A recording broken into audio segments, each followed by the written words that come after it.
I'll never forget that call. It was a cold winter morning, the kind that makes your breath fog up like a misty veil. My partner, Deputy Jenkins, and I were the first ones on the scene. We'd received the dispatch just as we were sipping our coffee, the words house fire and possible fatalities echoing in our ears. Ashwood County, our home turf, had seen its share of tragedy, but this one felt different. We turned the corner onto Hickory Lane, and my gut sank. Flames were licking at the windows, the roof sagging under the weight of the inferno. My heart was racing before I'd even hit the brakes. Jenkins and I exchanged a look, our minds processing the scene before us. We knew the family that lived here. The Watsons. Good people. Friendly. We'd had them over for BBQs, their kids playing tag with our own. As we jumped out of the cruiser, the crunch of gravel beneath my boots was like a cold slap in the face. I remember thinking, this is bad. This is really bad. We approached the house, the heat hitting us like a punch to the chest. The windows were blown out, the front door hanging off its hinges. I could feel the weight of the situation bearing down on me. This was no accident. Jenkins took point, his flashlight casting eerie shadows on the walls. I followed close behind, my eyes scanning the chaos for any sign of life. And then I saw it. A hand, a small one, sticking out from beneath a pile of rubble. My heart stopped. I felt like I'd been punched in the gut. The thought that flashed through my mind was, this is it. This is the worst day of my life. My heart's racing, still, thinking back on that day. The scene unfolds like a bad dream, every detail seared into my memory. Investigators start pouring in, their bright yellow vests a stark contrast to the darkening sky. I watch them fan out across the property, each one a cog in the machine that's about to start unraveling this tangled web. I'm standing by the fence, surveying the scene, when I hear the first whispers of a motive. Heated dispute, that's how the neighbors put it. I'm thinking, what kind of family feud could lead to this? My mind's racing, trying to piece together the fragments of information. One of the investigators, a young woman with a sharp jawline, approaches me. Deputy, we've got a report that the family was set to inherit a large tract of land from an aunt's estate. But there's a twist. A relative named James stands to gain control of the property if they're, you know. She doesn't finish the sentence, but I know what she's getting at. I feel a chill run down my spine as I realize the gravity of the situation. I glance across at the house, trying to imagine the dynamics at play. A family torn apart by greed. Or was it something more? I think about the looks on their faces when we arrived, shock, panic, but also something else, something that looks almost like relief. My gut's telling me this is more than just a simple family dispute. It's a complex web of deceit, and we're just starting to see the threads that'll lead us to the truth. I remember the air thick with anticipation as Detective Kate Matthews stepped into the crime scene trailer, her eyes scanning the room like a hawk on the hunt. Her sharp jawline was set, a testament to the steel within. I've seen her like this before, focused, driven, with a singular purpose. She moved with precision, each step calculated, as she began to methodically review the case files. Her gaze lingered on James' name, a name that sent a shiver down my spine. I'd worked with him before, known him as a ticking time bomb. His history of violence was a festering wound, one that had left a trail of broken lives in its wake. Detective Matthews' eyes narrowed as she pored over the evidence, her mind racing with possibilities.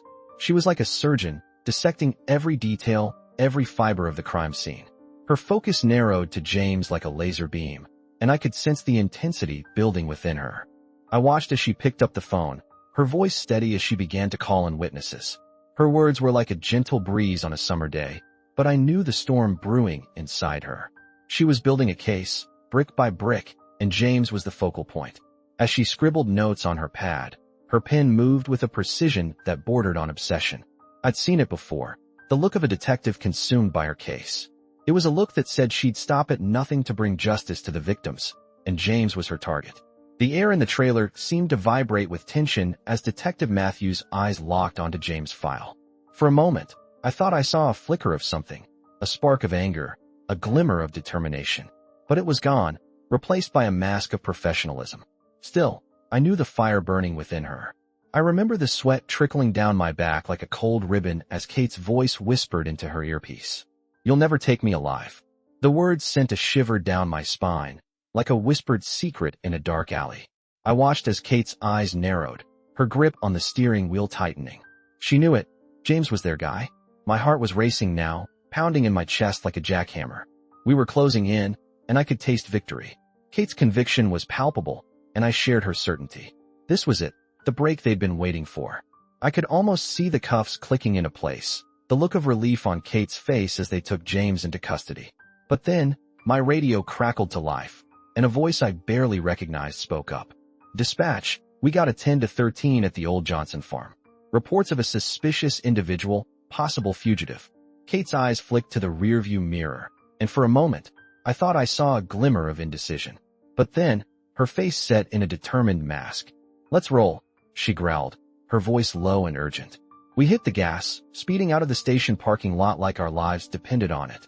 I felt a jolt of adrenaline as we careened onto the county roads, tires screeching as we took the turn at the old oak tree. We were chasing a ghost, and I had no idea where this wild goose chase would end. But one thing was certain, Kate was on a mission, and I was right behind her. My boots crunch on the gravel outside the truck stop, the only sound breaking the suffocating stillness of the night. I've been tracking James for hours, following a thread of desperation and deceit that's led me to this seedy hellhole. My guts twisted in knots, my mind racing with what I might find. I push aside the curtain of the diner, eyes scanning the dimly lit interior for a glimpse of James. The air's thick with the stench of grease and stale cigarettes. I spot him, huddled in the corner, fidgeting like a trapped animal. My heart's a jackhammer, pounding in my chest like a warning siren. I know I'm not the only one after him. I can feel it in my bones. I spot a figure across the diner, eyes fixed on James like a predator. My gut twists further, recognition dawning like a cold dawn. It's Victor, James's old partner in crime.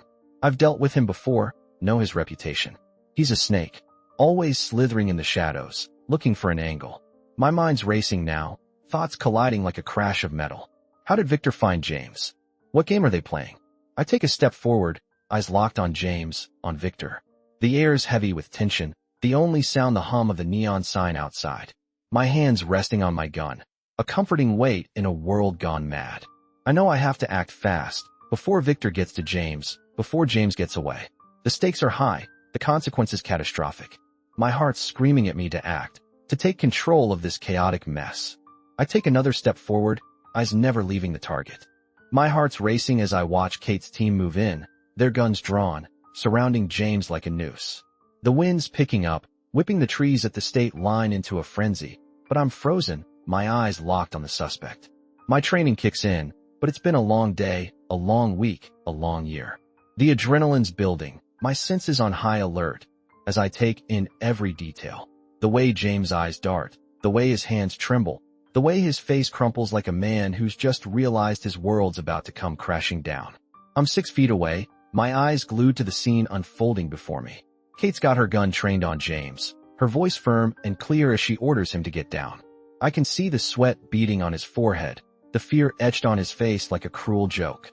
My mind's racing, processing the intel we've gathered, the pieces falling into place like a gruesome puzzle.